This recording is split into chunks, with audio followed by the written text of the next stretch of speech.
Hoje a gente entra de cabeça numa história sobre uma decisão que parecia impossível, sabe? Uma jornada que nasceu do puro desespero e que podia mudar o destino de toda uma nação. A gente está falando de Gênesis capítulo 43. Para a gente sentir a pressão do momento, a gente precisa imaginar o cenário. Pensa só, a terra de Canaã está sendo devastada por uma seca terrível. E não é um probleminha qualquer, não. A fome ali é algo implacável, é uma luta diária. A única esperança que a família de Jacó tinha, aquela comida que eles trouxeram do Egito, está acabando. E aí o desespero começa a bater forte. A cada grão que sumia, a tensão e o medo só aumentavam. E com a comida quase no fim, a família se vê num beco sem saída, um dilema gigante. Uma decisão precisava ser tomada. E era uma decisão que envolvia arriscar o que eles tinham de mais precioso para tentar garantir que todo mundo sobrevivesse. E é isso que nos joga direto no primeiro grande conflito da história. A escolha que, para Jacó, parecia impossível. E aqui, gente, está o centro do problema. De um lado, o medo paralisante de Jacó. Ele já tinha perdido José, e agora a ideia de perder Benjamim, seu último filho com Raquel, sua esposa amada, era demais para ele. Só que do outro lado tinha a realidade brutal. A fome em Canaã era uma ameaça real, imediata, fatal. Ficar parado significava a morte de todo mundo. No fim das contas, vencido pelo desespero, Jacó dá a ordem que ele tanto temia. É um comando simples, nascido da mais pura necessidade. Ele sabe que eles precisam de comida. E o Egito, o Egito é a única esperança. Uma esperança perigosa, mas a única.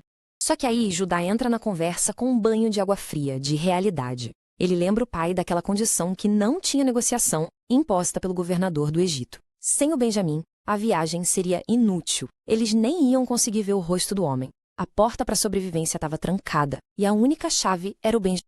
E aí, no meio desse impasse, acontece uma virada na história. Um dos irmãos se adianta, dá um passo à frente. E é exatamente aqui que a gente vê a promessa de Judá. O que é fascinante aqui é a transformação do Judá. Pensa bem, ele não só sugere uma saída, ele se coloca como garantia pessoal. Numa cultura como aquela, onde a palavra e a honra valiam mais que tudo, quase um contrato de sangue, essa promessa pessoal, para sempre, é tão poderosa que finalmente quebra a resistência do Jacó. É um ato de sacrifício, de responsabilidade que muda o jogo todo. Com o coração na mão, Jacó finalmente cede. Ele então prepara uma oferta para quem sabe amolecer o coração do governador egípcio. Os melhores produtos da terra, o dobro do dinheiro para consertar o suposto erro da outra vez e, por fim, a parte mais doída de todas, seu filho amado Benjamim. Cada um desses presentes era um pedido desesperado por misericórdia. Ok, agora a cena muda. A gente vai para o Egito. E a chegada dos irmãos lá não acontece nem perto do que eles esperavam. Em vez de uma negociação tensa, eles recebem um convite super inesperado que os deixam morrendo de medo. Quando eles são levados direto para a casa do governador, o medo toma conta de vez. Em vez de alívio, é pavor puro. A pergunta que não sai da cabeça deles é: por que a gente? Por que aqui? A única explicação que eles encontram é que aquilo tudo só podia ser uma armadilha para escravizar eles. Aí, tentando se adiantar, para evitar o pior, eles confessam para o administrador sobre aquele dinheiro que apareceu de volta nos sacos. Só que a resposta deixa eles de queixo caído. O administrador não acusa ninguém. Pelo contrário, ele diz que aquilo foi coisa de Deus, uma providência divina, e isso, de um jeito totalmente inesperado, acalma o coração deles. E logo em seguida vem um momento de alívio, sabe? Um alívio puro, genuíno. Simeão, o irmão que tinha ficado para trás como refém, é solto. Pela primeira vez em muito, muito tempo, a família está completa. Todos os 11 irmãos juntos de novo. O que vem a seguir é a cena principal desse capítulo, um banquete. Mas não um banquete qualquer, um banquete cheio de mistério e uma tensão escondida ali, no ar. Quando o governador, que a gente sabe que é o José, chega, os irmãos se curvam até o chão na frente dele. E esse momento, ele cumpre de um jeito brilhante aquela antiga profecia dos sonhos do José. Eles não fazem a menor ideia, mas estão vivendo exatamente aquilo que foi sonhado décadas atrás. E aí José vê o Benjamim, seu único irmão de mesma mãe. O impacto é avassalador. O texto diz que suas entranhas se comoveram. É uma emoção muito forte. Ele tem que sair correndo da sala, achar um lugar escondido para chorar, para botar para fora anos de saudade, de dor, de amor guardado.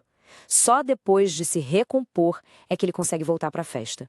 O mistério só aumenta quando eles são chamados para sentar. Para o espanto geral, eles são colocados nos lugares em ordem perfeita de nascimento, do mais velho para o mais novo. Imagina a cena. Eles se olham, confusos, maravilhados. Como é que esse governador egípcio podia saber de um detalhe tão pessoal, tão íntimo? E então vem o teste principal da noite. A comida é servida, mas o Benjamin recebe uma porção 5 vezes maior que a de todo mundo. O ponto aqui é muito importante. José está recriando a mesmíssima dinâmica que quase destruiu ele. Lembra? Ele era o filho favorito da túnica colorida e foi vítima da inveja por causa disso. Agora ele está testando os irmãos para ver se aquela mesma inveja ainda mora no coração deles. Mas a reação, dessa vez, é totalmente diferente. Sem ressentimento, sem inveja, nenhuma. Pela primeira vez, o tratamento especial dado a um irmão não causa briga. Pelo contrário, eles comem, bebem e celebram juntos, em paz. O teste foi um sucesso. E tudo isso, no fim das contas, nos leva a entender o que realmente está acontecendo por trás das cortinas.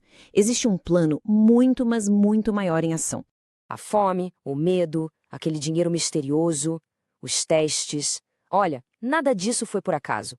Cada pedacinho dessa história era parte de um plano silencioso, cuidadosamente montado para restaurar uma família que estava em pedaços, para curar as feridas do passado e, claro, preparar o palco para um reencontro que ia mudar o curso da história. Mas a história não acabou, não. José ainda não contou quem ele é. Ele viu que os irmãos mudaram, mas ele precisa de uma prova final, uma prova definitiva.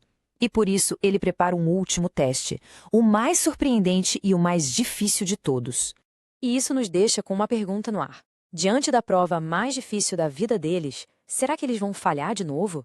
Vão cair nos mesmos erros de traição, de egoísmo? Ou será que eles vão provar de uma vez por todas que realmente são outras pessoas? Bom, essa resposta fica para o próximo capítulo.